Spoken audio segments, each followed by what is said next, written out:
Good morning. आज हम lesson 1 के पार्ट 2 से समय मिल रहे हैं इंडियन सिविलाइजेशन एंड कल्चर का। पार्ट 2 इसका पहला वीडियो में मैंने थोड़ा बहुत बताया था महात्मा गांधी जी के बारे में। पार्ट 2 से मैं कुछ फिर आगे से बता रहा हूं। यहाँ पर फिर है आपका हिज ऑटोबायोग्राफी, है कि नहीं। सबसे पहले हम आप लोगों को नमस्कार और आज का गुड मॉर्निंग हम बोलते हैं आप सबको, है ना। उसके बाद आप लोग हमरा अपना अपना काम पे चालू करते हैं। हिज ऑटोबायोग्राफी, यहाँ पे देखिए लिखा हुआ है ऑटो। ऑटो का मतलब देखिए आप लोग सड़क पर मिलता होगा, भाई ऑटो रोक दीजिए मुझे लेके चलिए। ऑटो का मतलब होता है स्वचालक, है ना। ऑटो का मतलब होता है स्वचालक। बोल दीजिएगा भाई यहाँ पर यहीं पर रुक जाना है, रुक जाना, रोक दीजिए, वो रोक देगा, ठीक है। ऑटोबायोग्राफी यहाँ पर होता है। ऑटोबायोग्राफी यानी खुद के बारे में उन्होंने लिखा माई एक्सपेरिमेंट विथ ट्रूथ में, है कि नहीं। एक्सपेरिमेंट का मतलब होता है खोज। एक्सपेरिमेंट का मतलब खोज। My experiment with truth. With का मतलब होता है के साथ। ट्रूथ का मतलब होता है सच्चाई, है ना। अब यहां से यहां तक का हिंदी हम जान लेते हैं, यहां तक का। His autobiography my experiment with truth का मतलब होता है उन्होंने खुद की एक किताब लिखी जिसका नाम था experiment with truth. My experiment with truth यानी मेरी खोज सच्चाई के साथ, है ना। मेरी खोज जो है वो सच्चाई। किताब बड़ा ही सुंदर है, ठीक है। मैंने नहीं पढ़ा है लेकिन इसके हेडलाइन से ही बड़ा अच्छा लगता है कि ऐसी खोज जो सच्चाई पर हो। हम लोग खोज करते हैं, बल्ब का खोज देखे हैं, पंखा का खोज देखे हैं, बिजली की खोज देखे हैं, फिजिक्स में बड़ी सारी रूल्स हैं, इसमें खोज के बारे में पढ़ रहे हैं, है ना। लेकिन यहाँ पे महात्मा गांधी जी ने खोज किया है किस चीज की, तो सच्चाई की। आगे का लाइन देखते हैं। एंड द न्यूमरस आर्टिकल्स, यहाँ पे देखिएगा न्यूमरस का मतलब है लिखा है, न्यूमरस पढ़ते हैं इसको। इसका मतलब होता है बहुत, बहुत, है कि नहीं, बहुत, बहुत सारे। और इन्होंने क्या किया, बहुत सारे। न्यूमरस का मतलब होता है बहुत सारे आर्टिकल, बहुत सारे आर्टिकल को उन्होंने लिखा, है ना। For young India, young India के लिए, फॉर माने के लिए, यंग इंडिया के लिए उन्होंने बहुत सारे आर्टिकल्स को लिखे। एंड द स्पीच, स्पीच का मतलब होता है भाषण। ऐसे तो यहाँ पे बहुत सारे भाषण, यहाँ पे भाषण का बहुवचन है तो भाषणों हम बोल सकते हैं, है ना। And the speech that he delivered, delivered का मतलब होता है देना। जैसे डिलीवरी बॉय क्या करता है, किसी वस्तु को आपके सामने लाकर दे देता है, तो वही डिलीवर्ड।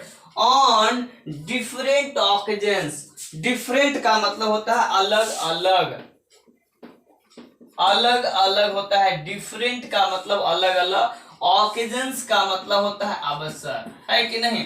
यानी इन्होंने क्या किया था कि बहुत सारे भाषण दिए थे वे, है ना। बहुत सारे अलग अलग अवसरों पर उन्होंने बहुत सारे भाषण दिया था, है कि नहीं। अब यहाँ पर आगे का मैं देखता हूँ फिर से लाइन, यहाँ से यहाँ तक मैंने सारा मीनिंग बताते जा रहा हूँ, साथ साथ में उसका हिंदी बताते जा रहे हैं।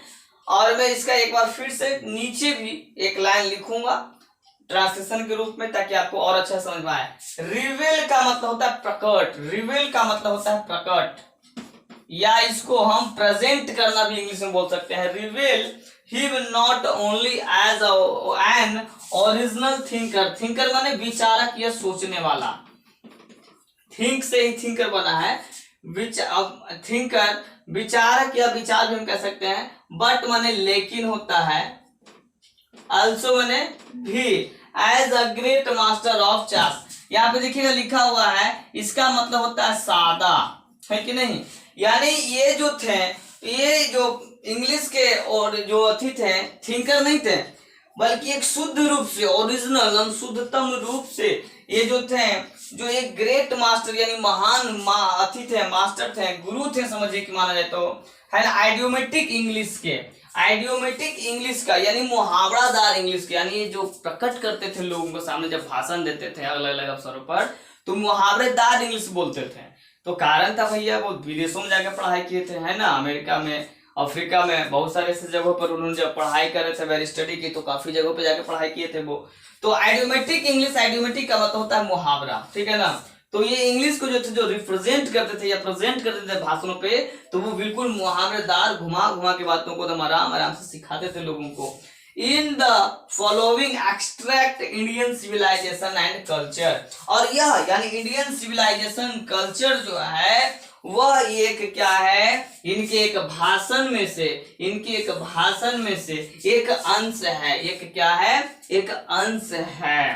ठीक है, यहां से लेकर के मैंने यहां तक इसका हिंदी बता दिया है। अगर लिखना चाहे तो फिर से मैं बोल रहा हूं, देखिएगा। हिज ऑटोबायोग्राफी, उनकी खुद की जीवनी, माय एक्सपेरिमेंट विथ ट्रूथ, और बहुत सारे आर्टिकल्स दैट ही रोट, उन्होंने बहुत सारे आर्टिकल्स को लिखा। मैं एक काम करता हूं, इसको लगले लगले लिखते भी जाता हूं ताकि आपको मीनिंग के साथ साथ हिंदी भी कंप्लीट होता चला जाए। लगले लगले लिख देते हैं, ठीक है ना।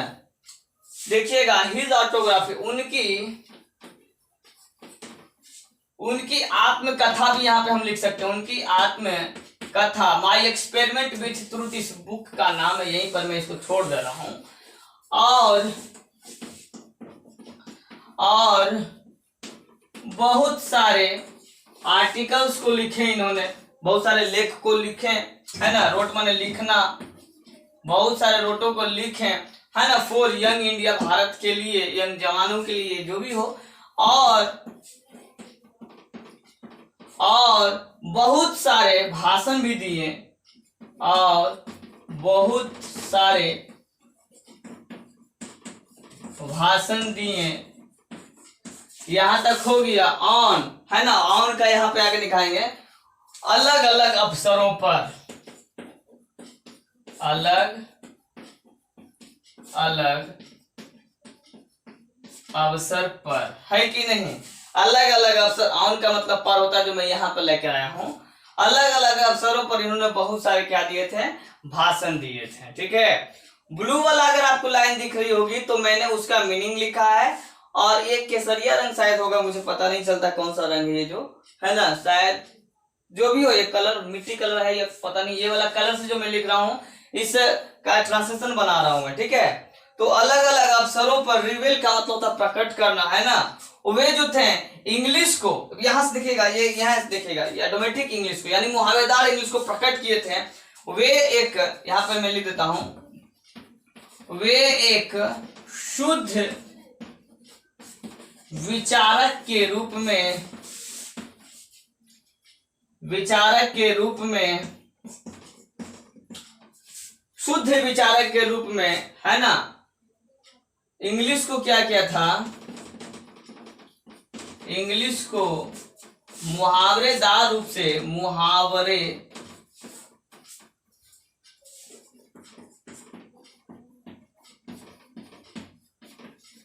मुहावरेदार रूप से प्रकट किया था या प्रकट किए थे। ठीक है, कुछ बातों को स्किप भी करते जा रहे हैं क्योंकि मैंने इसका हिंदी बता दिया है। Reveal him not only as the original thinker, इसका हिंदी मैंने यहाँ पे नहीं लिखा है क्योंकि थोड़ा सा जगह मेरे पास कम है ना। नॉट ओनली थिंकर, ये सिर्फ विचारक नहीं थे, है ना, ये क्या थे, एक आइडियोमेटिक इंग्लिश के मास्टर थे, है ना। ये बिल्कुल ही सादा तरीके से बताते थे लोगों को, बिल्कुल घुमा घुमा के इंग्लिश को आइडियोमेटिक तरीके से बताते थे। In the following extract Indian civilisation and culture, इसका हिंदी होता है कि इंडियन सिविलाइजेशन एंड कल्चर जो है इनके भाषण में से, इनके भाषण में से एक अंश है। इनके भाषण जो जो जितने सारे भाषण दिए थे उनमें से एक अंश लिया गया है इंडियन सिविलाइजेशन एंड कल्चर के रूप में।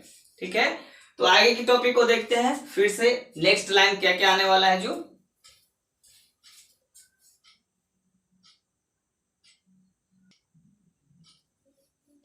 आइए अब आगे की लाइंस को हम फिर से देखते हैं। आगे की लाइन को बड़ा प्यार से देखेंगे, आराम आराम से देखेंगे। यहाँ पे लिखा हुआ है, Gandhi ji talks about the sound foundation of Indian civilisation.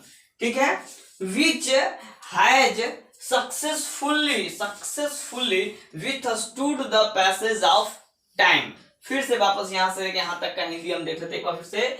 Gandhi ji कहते हैं, है ना, गांधी जी कहते हैं, गांधी जी कहते हैं, यहां से हम लिख रहे हैं, गांधी जी कहते हैं, है ना, क्या कहते हैं भैया, तो गांधी जी कहते हैं टॉक माने कहना होता है, अबाउट माने के बारे में, sound foundation of Indian civilisation, है ना। गांधी जी कहते हैं कि मैं यहाँ पे की अपन मन से लगा रहा हूँ, थोड़ा सा ध्यान दीजिएगा, की जो है मैं यहाँ पे अपने मन से लगा रहा हूँ, ठीक है ना। यहाँ पे कोई डाइट वेट का यूज नहीं हुआ है, लेकिन फिर भी मैं अपने मन से यहाँ पे लगा रहा हूँ। Sound foundation of Indian civilisation, Bharat की संस्कृति और सभ्यता के बारे में क्या बोला जाता है कि भारतीय संस्कृति और सभ्यता, भारतीय संस्कृति और सभ्यता है ना, विच हैज, जिसने, विच हैज का मतलब होता है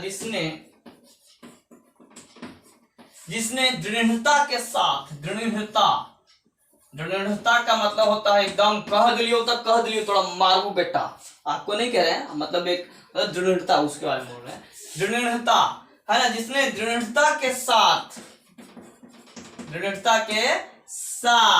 समय का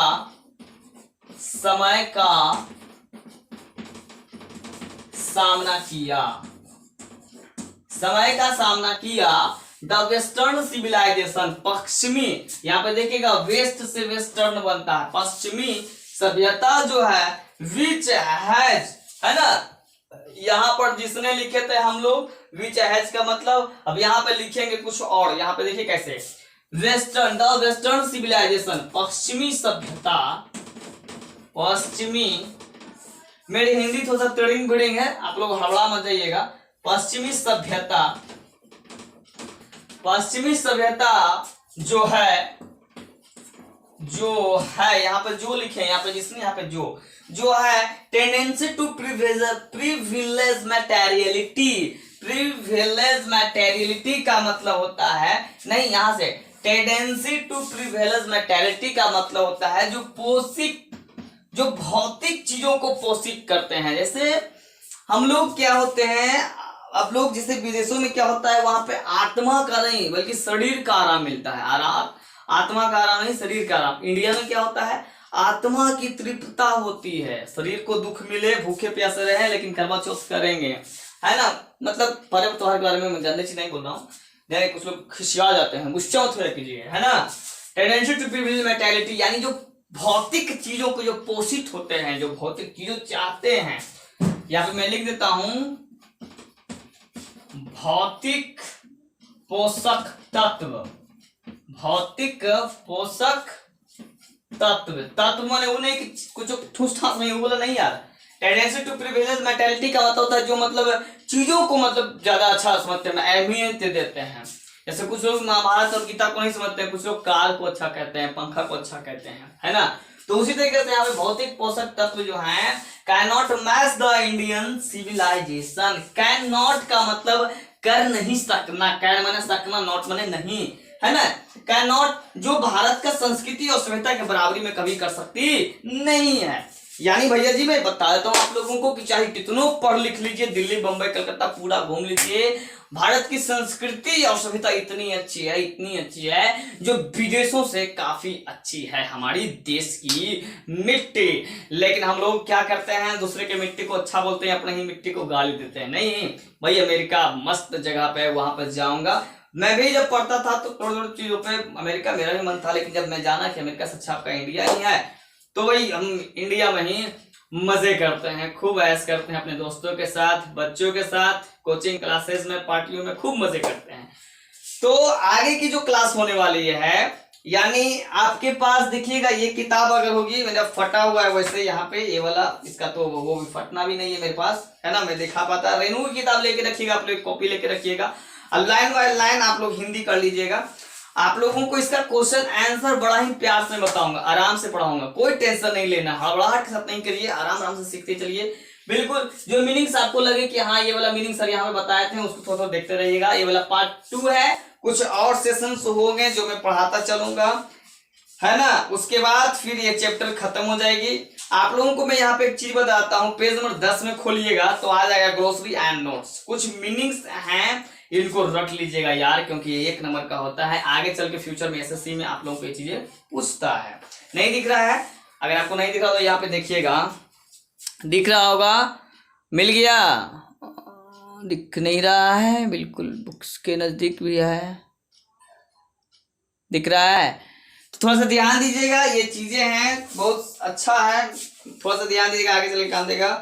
फिर लोगों को क्वेश्चन आंसर जो भी है मैं बताने वाला हूँ, आप लोगों को फिल इन द ब्लैंक्स बताने वाला हूँ, कंपोजिशन बताने वाला हूँ, बहुत स्टडी बताने वाला हूँ, वर्ड फॉर्मेशन बताने वाला हूँ, वर्ड मीनिंग बताने वाला हूँ, और आप सब कुछ बताने वाले हैं।